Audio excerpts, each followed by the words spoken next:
Okay, so today we're going to practice some shading techniques using ribbons. We're going to have a blank piece of white paper and a pencil.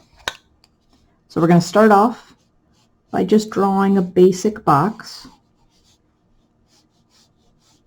Nothing has to be perfect. I just have to make sure it fits in this screen here. You can make a box with a ruler if you really want to. Not necessary. So we're going to start off by, I'm going to make a ribbon. In the middle of this, I'm going to make it just kind of waving like that. So there's my first line. I'm going to create a second line. I'm going to move it. I'm not going to keep it exactly parallel. Make it a little thinner, a little thicker, a little thinner in areas, just for fun. So this is my first ribbon. I'm just going to label it 1 very lightly. So now I'm going to do a second one. I'm going to have that crossing. Let's create another line, crossing over here. So now I'm going to draw a second line parallel to that, or close to parallel. Maybe varying in thickness a little bit. That is my number 2 line. I want to label this number 2 in each spot. So very lightly, I'm just going to write 2 and 2. I'm not going to write it towards the edges because I don't want to put it in areas where I'm going to be shading. All right, I'm going to make number 3. I don't want them crossing all in the same area here. I want to have them crossing in different spots. So I'm going to have this one crossing these over here. These are all going to be under.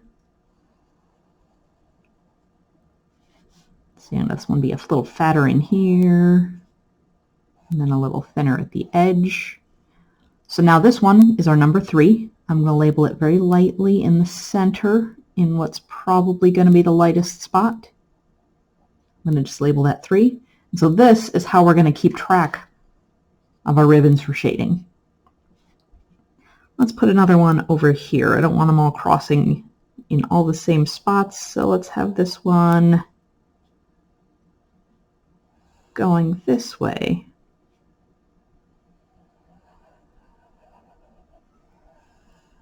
Crossing in kind of a funky way. 2, 3. This is 4. We have another one crossing these 3. I'm going to cross 3 of them here. This one is going to cross right here, cross right here.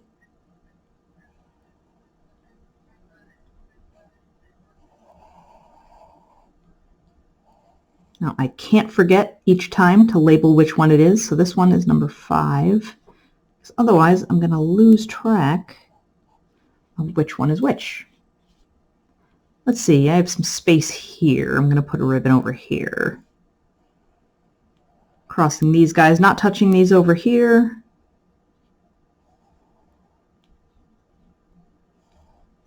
Let's make this guy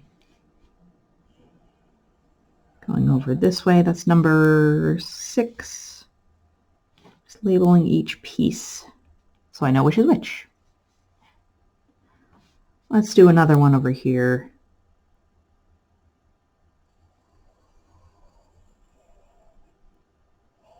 Let's have this crossing under this a couple of times. We go here. 6, so this is 7, 7, 7.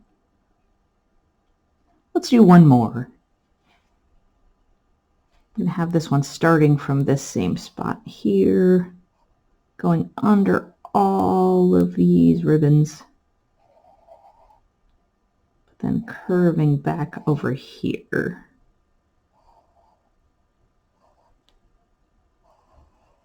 And that one is number 8. I'm just going to write 8 right here so I know which one. Right next to it there. Okay, so now that I have each of these numbers, I can determine which one is higher. So all right, number 1, that's our top ribbon. Number 2, that's the next one down. So number 2 runs under number 1. So I want to add a little bit of shading where 1 sits over 2. Now there's a couple ways I can do that. One of the ways we can use just regular hatching, which is just straight lines next to each other. And then to make it a little bit darker closer to the ribbon, I just add a little cross hatching here. So I make lines in a different direction, only in the area that's closest to that there. And so that creates a little bit of an illusion. I can add in a third direction if I want to make it look a little darker. Creates the illusion of shading. You can also do it in a different way. You can do, if you have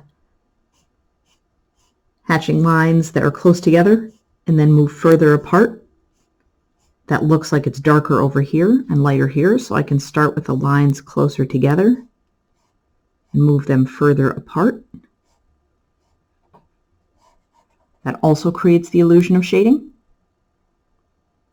And the third way, let's go down to the third ribbon, second ribbon, third ribbon. All right, the third ribbon crosses under the first and second right here. Another way is to have it blended together. So we're going to make a little bit of a dark line. We're going to press a little harder close to the ribbon. And then we're going to move, as we move further away, we're going to press lighter and lighter and lighter until we're not really pressing at all. And that creates that shadow here. I'm going to do this on the other side here. I'm going to press harder and then press lighter and lighter as I move away. I can do that over here too, where 3 is crossing under 1. Let's say I want to do it and I don't like how it kind of separates and doesn't look very good. You can also use the technique of smudging it with your finger. You can make something dark here, and then you smudge the pencil with your finger a little bit to make it look more blended. That's another technique. And so from here, you'll do the shading under each ribbon. So where 4 crosses under 1, I'm going to do that shading. I'll make it darker to the edge and then lighter as it moves further away. Now, there are some ribbons that cross under all of them. Like this number 8 here, that one crosses under all of these. So I think I'd like to make that whole ribbon a little bit darker. Well, let's start with 5. 5, I'm going to erase the numbers so I can color on it, but 5 is below a lot of these ribbons. So I'm just going to make the whole thing one shade darker, just the whole ribbon. And that's going to give the illusion that this is already below a whole bunch of these. So just a little bit lighter.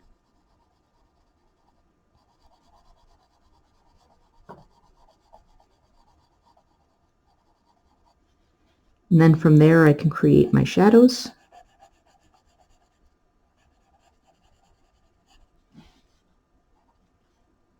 Number 8 would go even darker than that, just a little bit darker.